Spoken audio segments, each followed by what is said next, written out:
نروح لدكتور مجدي ابو فريخه رئيس الاتحاد المصري لكره السله. مساء الفل يا دكتور مجدي. مساء الخير يا كابتن احمد، ازي حضرتك؟ انت في مصر ولا بره مصر؟ انا لسه واصل حالا. الحمد لله على السلامه يا دكتور. الله يخليك يا حبيبي، ربنا يخليك. تحيات استاذ صبحي عبد السلام ناقدنا الكبير لحضرتك. اهلا وسهلا. اهلا يا دكتور، ازي حضرتك؟ ازي حضرتك؟ ربنا يخليك. زميل دفعه وحبيبي، اوعى تهاجمه ولا تنقده ولا اقدر اهاجمه وانقده، لان انا على فكره يا دكتور قبل ما تبدا كنت رئيس لجنه عالميه ورئيس تحرير النشره اليوميه بطوله افريقيا الاخيره في مصر للسله 2003 في اسكندريه. يا نهار فانا ابن كره السله، فانت مباح ليك تقول اي حاجه. ربنا يخليك.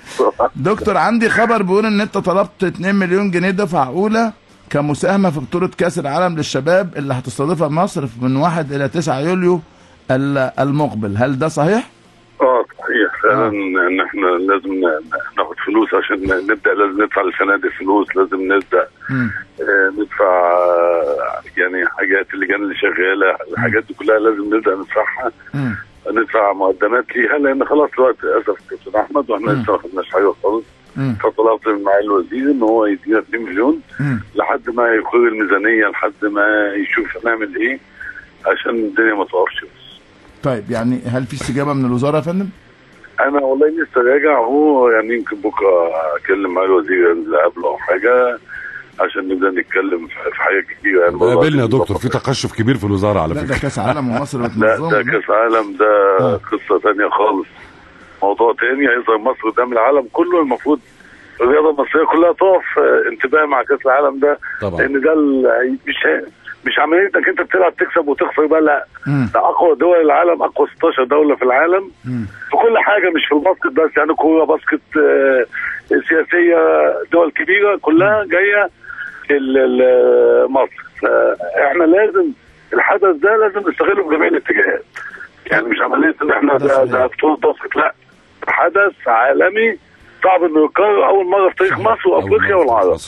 فيعني لازم ناخد بالنا شويه منه. الملاعب اللي هتستضيف البطوله هتبقى فين يا دكتور مجدي؟ استاد القاهره كلها يا كابتن احمد. كلها باستاد القاهره.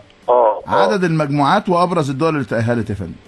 ما هو خلاص احنا عملنا القرعه 4 مجموعات عشان بس الناس تبقى عارفه. اكبر الدول اللي تاهلت امريكا، اسبانيا، فرنسا، ايطاليا، كلها فرق تحت ايدينا في المتناول، اليابان، كوريا. كلها مستويات بسيطه يعني. ايه؟ كلها مستويات سهله. كلمني على التقيل. طيب ما شاء الله، يعني فرق كبيره، فرق عظيمه يعني. ومستوى واضح انه متوقع. وخلي بال حضرتك لازم اقول انه نجوم NBA كمان موجودين، في عدد منهم موجود في البطوله دي يا دكتور مجدي. دول مش نجوم NBA، دول اللي بيبقوا مرشحين بعد كده بيتاخدوا على الجامعات الامريكيه على NBA. ده تاني اعلى مستوى في العالم. تاني اعلى مستوى في العالم. فدول اللي هم الامل بقى، اللي هو بيبصوا لهم ان ده اللي هيتاخد، مين هيكمل، مين هيعمل. هنا الفرق بتاع اللاعب اللي واللاعب 19 سنه هو يظهر. لو ما ظهرش دلوقتي خلاص انتهى، مش هيظهر بقى. فهي دي الفرصه بتاعت جميع اللاعبين وجميع سوري كمصر. الشغل كله على البطوله دي، اكبر بطوله بيقف عليها شغل اللاعبين. دكتور اسمح لي بس اقول لك، طبعا انتوا ما حد لا يخفى على احد الجهد المبذول من قبل مجلس اداره الاتحاد الحالي. ولكن قبل التفكير في كاس العالم، فين مصر من افريقيا اللي كنا في وقت بنتحكم في مقدراتها يعني؟ احنا الحمد لله يعني عدنا اخذنا تاني افريقيا والتصفيات المؤهله لكاس العالم، ووصلنا كاس العالم بعد 20 سنه.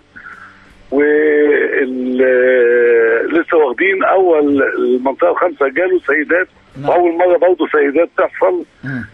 وداخلين على البطوله الافريقيه ان شاء الله في شهر 8، وتصفيات كاس العالم في شهر 11 اللي جاي. نعم. المدرب الاسباني اضاف المنتخب. بدانا ننتج، الانتاج الصغير ده كبر، وبدانا الحمد لله، دي بدايه وليس نهايه. كان بيسالك على المدرب الاسباني دوره مع المنتخب يا كابتن. دوره هو ماسك مدير فني المنتخب الاول. نعم. ومنتخب 19 سنه المشارك في كاس العالم ده. دكتور مجموعتنا بتقول المانيا، ليتوانيا، بورتوريكو. شايف ان شاء الله في المتناول ليتوانيا فرقه متقدمه جدا، والمانيا فرقه جامده جدا، يعني لا فرق تقيله. بس هل ولادنا ان شاء الله قادرين على التنافس ده يا دكتور ان شاء الله؟ والله ان شاء الله باذن الله. يمكن بورتوريكو يكون السن ده. احنا طلعنا من، يعني كنا ابنائهم في دبي من 3 سنين، نفس المرحله تقريبا. وخسرنا منهم بعد اكسترا تايم بغلطه حكم كانت متعمده او غير متعمده، بس بعد اكسترا تايم. فممكن بورتوريكو، وان شاء الله يعني مش عايزين نسبق الاحداث، بس انا يعني ان شاء الله المنتخب ده شكله حلو قوي باذن الله، لانه منتخب بالنسبه لي منتخب امل يعني. فان شاء الله في مجموعه مميزه جدا، في لعيب محترف في اسبانيا، في 5-6 لعيبه في امريكا. ان شاء الله باذن الله كل ده هيكون ليه شكل حلو للمنتخب ان شاء الله. بس اقول للناس الدول المشاركه دي مجموعتنا قلتها لحضراتكم، بعدين بطل امريكا الوسطى مع نيوزيلندا وكوريا وفرنسا، وبعدين كندا اليابان اسبانيا مالي، وبعدين ايران ايطاليا الولايات المتحده انجولا. واضح انها بطوله جامده، فرق تقيله جدا. نتمنى لك يا رب كل توفيق يا دكتور مجدي لفريقنا ومنتخبنا واتحاد السله ان شاء الله. اشكرك شكرا جزيلا دكتور مجدي ابو فريخه.